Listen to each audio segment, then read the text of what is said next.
Ini adalah satu poin strategis yang subtil. Terkadang sangat buruk jika terlalu mahir dalam melakukan pemaksaan. Dan saya tidak sedang sok manis dengan pilihan kata saya.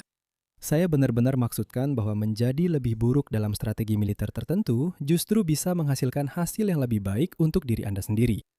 Dan saat ini, kita mungkin sedang menyaksikan konsekuensi dari menjadi rata-rata di seluruh dunia kita yang sedang berperang. Baik Rusia yang kesulitan di Ukraina maupun Amerika Serikat yang tidak menuntaskan Iran.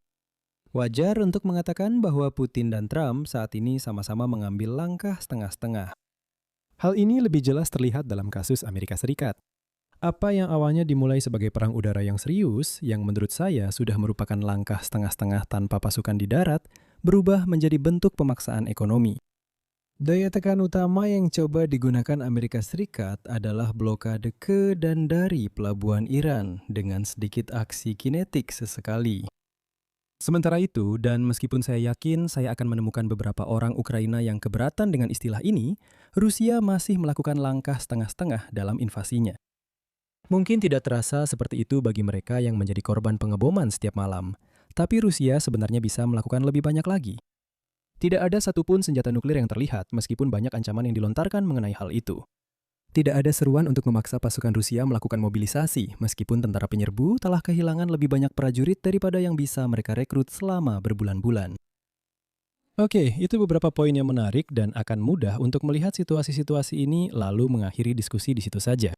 Atau mungkin kita bisa melangkah lebih jauh dan mulai berteori tentang mengapa negara-negara mengambil langkah setengah-setengah dibandingkan langkah penuh. Tapi itu bukan alasan kamu ada di sini. Kamu ada di sini untuk belajar lebih banyak tentang keanehan interaksi strategis. Dan memang, semuanya menjadi aneh ketika kita mulai memikirkan bagaimana lawan bereaksi terhadap kemungkinan salah satu jenis serangan ini. Jadi hari ini kita akan mulai dengan melihat secara sederhana perhitungan biaya dan manfaat yang menentukan strategi mana yang akhirnya akan diambil oleh sebuah negara jika perang terjadi. Kemudian kita akan mundur satu langkah dan memeriksa bagaimana perundingan dalam krisis beroperasi dalam kondisi seperti itu, dengan menyoroti bagaimana perubahan efektivitas langkah setengah-setengah dapat menyebabkan beberapa respons tak terduga dari lawan.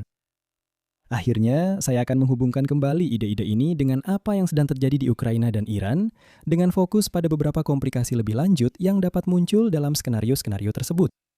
Tapi pertama-tama, kita diam-diam telah melewati 100 hari berturut-turut membuat video. Banyak komentar yang menanyakan kepada saya bagaimana saya bisa terus mempertahankan kecepatan produksi seperti itu. Ya, itu sangat membantu karena ada banyak hal aneh dan menarik yang sedang terjadi di dunia saat ini. Dan saya akan memberitahu Anda bagian lain dari rahasia saya, tapi sebenarnya itu bukan rahasia sama sekali. Ini adalah sponsor yang kembali di video hari ini, Ground News. Tidak ada cara yang lebih baik untuk memulai hari saya selain memeriksa briefing harian saya. Zelensky melaporkan kemajuan dengan utusan AS dalam pembicaraan damai Ukraina. Kita lihat saja nanti. Atau, seiring berjalannya hari, kita akan menelusuri beberapa cerita yang tersembunyi di titik buta. Hal-hal yang tidak sampai ke salah satu spektrum politik. Rudal Flamingo Ukraina menghantam pabrik Rusia yang memproduksi komponen utama drone. Itu lebih dari 1.000 kg muatan. Tapi kenapa harus membayar mahal untuk ini kalau kamu bisa langsung ke groundnews/linesonmaps atau scan kode QR di layar kamu dan dapatkan diskon 40% untuk Advantage Plan yang memberimu akses ke semua ini dan lebih banyak lagi. Jadi terima kasih sekali lagi kepada Ground News yang telah mensponsori video hari ini. Kembali ke masalah strategis yang sedang kita bahas. Kita ingin tahu mengapa merugikan kapasitas sendiri pada akhirnya bisa terbukti bermanfaat. Untungnya, saya bisa menunjukkan dengan tepat di mana intuisi kita gagal. Kita semua bisa sepakat bahwa hasil yang diharapkan dari perang adalah komponen penting dalam perencanaan perang. Keyakinan saya tentang hal itu menentukan apakah saya harus terus berperang atau menerima syarat-syarat penyelesaian tertentu. Itulah sebabnya banyak organisasi intelijen menghabiskan uang dalam jumlah yang jauh lebih besar untuk mencoba mendapatkan perkiraan yang baik tentang seperti apa hasilnya nanti. Bagi kita, mudah saja untuk sekedar menandainya di sebuah negara dan berkata, lihat, itu ada di sana. Bahkan lebih mudah lagi untuk menggambarnya secara acak di negara tersebut tanpa memperhatikan apakah itu akurat, ketika yang ingin kita pahami hanyalah bagaimana proses tawar-menawar itu bekerja, tergantung pada apapun yang sebenarnya mereka pikirkan. Tapi manusia nyata itu benar-benar harus mencari tahu hal ini sebaik mungkin sesuai kemampuan mereka. Dan itu berarti memikirkan berbagai pertimbangan untung rugi. Tidak ada negara dalam sejarah umat manusia yang pernah benar-benar mencoba membangun kekuatan militer sebesar mungkin. Anda bisa mendekati hal itu jika melihat kembali ke Perang Dunia Kedua dan jumlah investasi yang luar biasa besar yang digunakan untuk produksi senjata. Belum lagi jutaan pria yang dimobilisasi untuk berperang. Tapi sebagian besar perang jauh lebih terbatas daripada itu. Kremlin misalnya berusaha sebaik mungkin untuk menunjukkan sikap seolah-olah semuanya berjalan seperti biasa di dalam negeri. Tentu saja itu tidak sepenuhnya efektif, tapi cukup masuk akal sehingga beberapa orang memilih untuk mengikuti saja. Sementara itu di Amerika Serikat, jika Anda tidak pernah melihat harga bensin dan tidak mengikuti berita, Anda sama sekali tidak akan tahu bahwa sedang terjadi perang di Iran. Intinya adalah bahwa versi nyata dari hasil yang diharapkan tidak sekedar digambar di atas peta. Ini adalah akumulasi dari berbulan-bulan perencanaan, mencoba memahami apa yang berhasil secara militer, dan memahami kompromi biaya nyata yang menyertai satu rencana dibandingkan rencana lainnya. Apa yang akhirnya Anda pilih bergantung pada apa yang memberi Anda kekuatan paling besar dengan harga yang paling masuk akal. Dan saya mohon maaf karena menekankan perhitungan dasar untung rugi. Tapi percayalah, akan ada kejutan di sini sebentar lagi. Sebagai pemimpin negara kita, para jenderal saya telah memberikan saya daftar opsi militer. Masing-masing menghasilkan besaran manfaat yang diharapkan yang berbeda. Masing-masing juga memiliki jumlah biaya yang berbeda. Jadi, saya memiliki serangkaian selisih antara manfaat dan biaya. Meski ini mungkin terdengar jelas, saya seharusnya memilih strategi yang memiliki nilai terbesar di kolom ketiga ini, yaitu manfaat dikurangi biaya.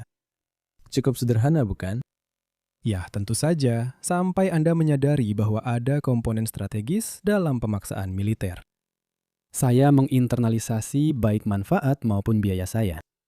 Namun, lawan saya tidak menginternalisasi biaya saya. Dia hanya menginternalisasi manfaat saya karena manfaat itu adalah zero sum. Semakin kuat opsi militer, semakin jauh garis hasil yang diperkirakan bergeser menguntungkan saya. Bagus untuk saya, buruk untuk lawan saya.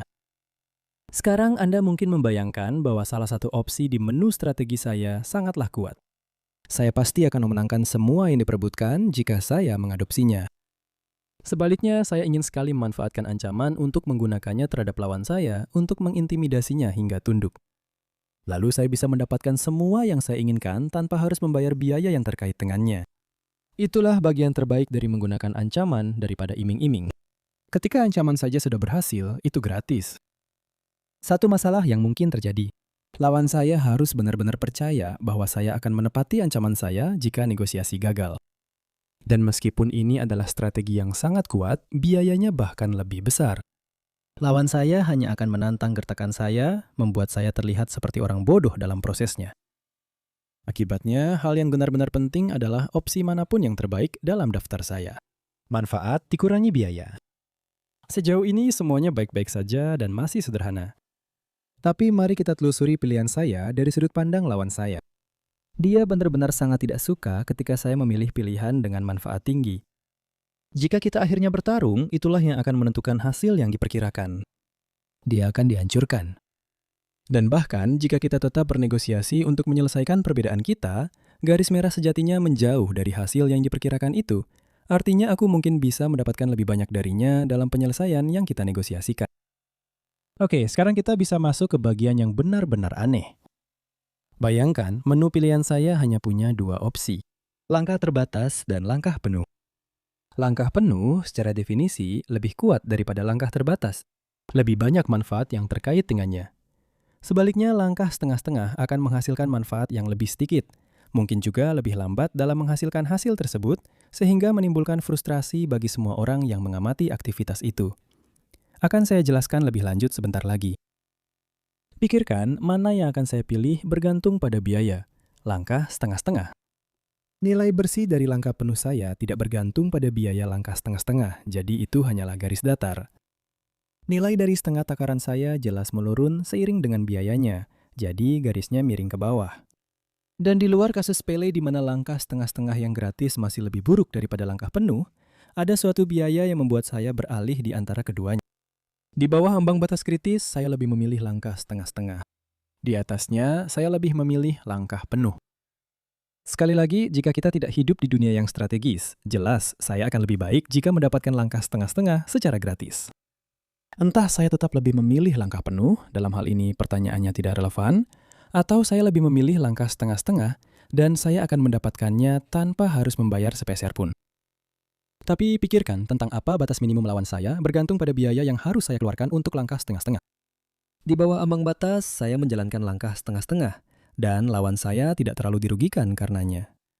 Di atas ambang batas, sekarang saya menjalankan langkah penuh yang lebih keras, dan lawan saya menjadi takut. Batas bawahnya tiba-tiba turun drastis. Keanehan yang sama muncul jika kita melihat ini bergantung pada seberapa kuat langkah setengah-setengah itu. Dalam kasus yang tidak sepele, ketika manfaatnya kecil, saya lebih memilih langkah penuh. Namun, saat manfaatnya semakin besar, pada akhirnya saya beralih memilih langkah terbatas. Batas minimum lawan saya tetap terlihat aneh. Ketika saya lebih memilih menerapkan tindakan penuh, nilainya tetap sangat rendah. Ketika saya beralih memilih langkah terbatas untuk menghemat biaya, batas minimum lawan saya tiba-tiba melonjak naik. Kemudian nilainya menurun saat kita semakin meningkatkan intensitas langkah terbatas dari sudut pandang saya. Perlu dicatat juga bahwa bahkan jika tindakan setengah yang lebih buruk juga memengaruhi kualitas tindakan penuh, misalnya karena saya menurunkan pasukan di darat di samping memberlakukan blokade, efek ini tetap muncul selama tindakan penuh tidak terlalu terpengaruh. Jadi, bagaimanapun caranya, saya bisa memiliki daya tawar yang lebih besar terhadap lawan saya ketika tindakan setengah saya lebih buruk dibandingkan ketika tindakan itu lebih baik. Biasa-biasa saja dalam menjalankan langkah terbatas mungkin adalah posisi yang lebih buruk daripada benar-benar buruk dalam melakukannya. Dan alasannya sederhana, tindakan setengah-setengah yang buruk membuat tindakan penuh saya menjadi lebih kredibel. Sekarang, sejauh saya bisa mengendalikan tawaran yang dipertukarkan di meja perundingan, ini berarti saya bisa mencapai penyelesaian negosiasi yang lebih baik. Tapi izinkan saya memperjelas. Jika negosiasi gagal, maka tindakan setengah-setengah yang lebih buruk akan membuat saya setidaknya sama buruknya seperti sebelumnya. Hal yang sama berlaku jika lawan saya yang mampu mendiktekan usulan-usulan. Catatan lain yang perlu ditambahkan di sini adalah bahwa saya berpura-pura seolah-olah biaya lawan saya tidak berubah bergantung pada strategi saya. Pada kenyataannya, tindakan penuh biasanya juga menimbulkan biaya yang lebih besar bagi lawan, yang sebenarnya memperkuat efek ini. Kembali ke Iran dan Ukraina, ada dua pemikiran yang koheren yang dapat kita pahami berkat uraian teknis sebelumnya. Pertama, sebagai pengamat yang sebagian besar hanya menyaksikan konflik-konflik ini dan hanya secara langsung merasakan sebagian kecil dari biayanya, hal ini membantu kita memahami mengapa kedua front tersebut mengalami kemajuan yang minim. Jika Putin berpikir bahwa misalnya langkah setengah-setengahnya dengan tentara kontrak kurang efektif atau lebih lemah, bukan berarti ini sedang terjadi sekarang. Dia akan dihadapkan pada beberapa alternatif. Salah satunya adalah memperluas perang dengan melakukan mobilisasi penuh. Pilihan lainnya adalah menyerah saja, opsi ketiga yang belum kita bahas sebelumnya. Itu menunjukkan tanda kelemahan dan meningkatkan kemungkinan bahwa Putin akan tersingkir. Namun, mungkin itu bukan cara yang tepat untuk melihatnya. Dia akan mengambil risiko pribadi yang lebih besar untuk semakin meningkatkan tekanan terhadap Ukraina. Itu, secara keseluruhan, adalah hal yang buruk bagi Kiev. Meskipun jelas, hal ini membuat semuanya memiliki daya tawar yang jauh lebih besar.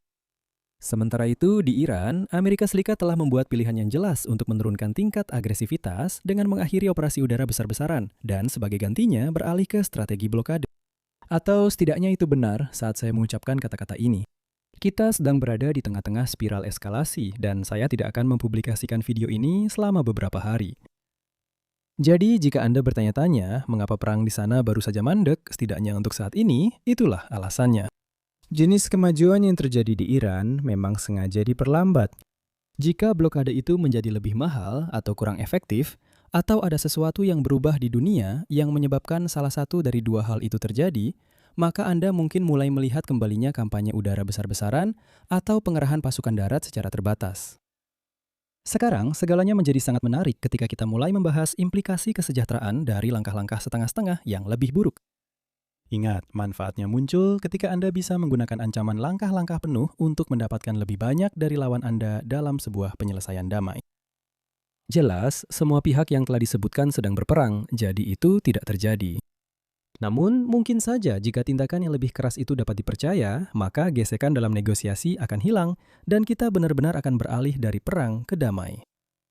Misalnya, jika Iran tidak yakin bagaimana permainan blokade akan berjalan, tetapi tahu persis apa yang akan terjadi jika ini adalah perang kinetik biasa, maka langkah setengah-setengah itu sendiri justru berkontribusi pada masalah negosiasi.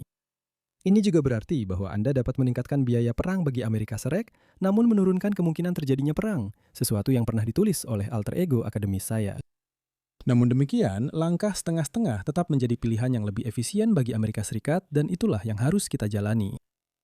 Dan meskipun itu murni bersifat hipotetis dalam kasus Iran, tampaknya hal itu bisa menjadi lebih nyata di Ukraina. Rusia sangat mungkin akan segera mengubah strateginya yang akan menimbulkan berbagai konsekuensi lanjutan. Bersiaplah. Jadi, apa kesimpulan kita untuk hari ini? Militer memiliki beberapa opsi yang bisa dipilih. Pilihan terbaik dari opsi-opsi tersebut membentuk hasil perang yang diperkirakan. Mengubah penilaian terhadap opsi-opsi tersebut menyebabkan beberapa interaksi strategis yang rumit. Dan mungkin saja menjadi lebih buruk dalam satu strategi justru membuatmu secara keseluruhan menjadi lebih baik. Terima kasih sekali lagi kepada langkah penuh andalan saya Ground News yang telah mensponsori video hari ini. Kunjungi ground.news/lines atau pindai kode QR di layar Anda untuk mendapatkan diskon luar biasa sebesar 40% pada paket Advantage. Juga terima kasih kepada Mike Ehrmantraut atas bantuannya. Kalau tahu, ya tahu. Dan kalau kamu tidak tahu, mungkin kamu tetap menikmati video hari ini dan kamu bisa like, share, dan subscribe. Sampai jumpa besok, jaga diri.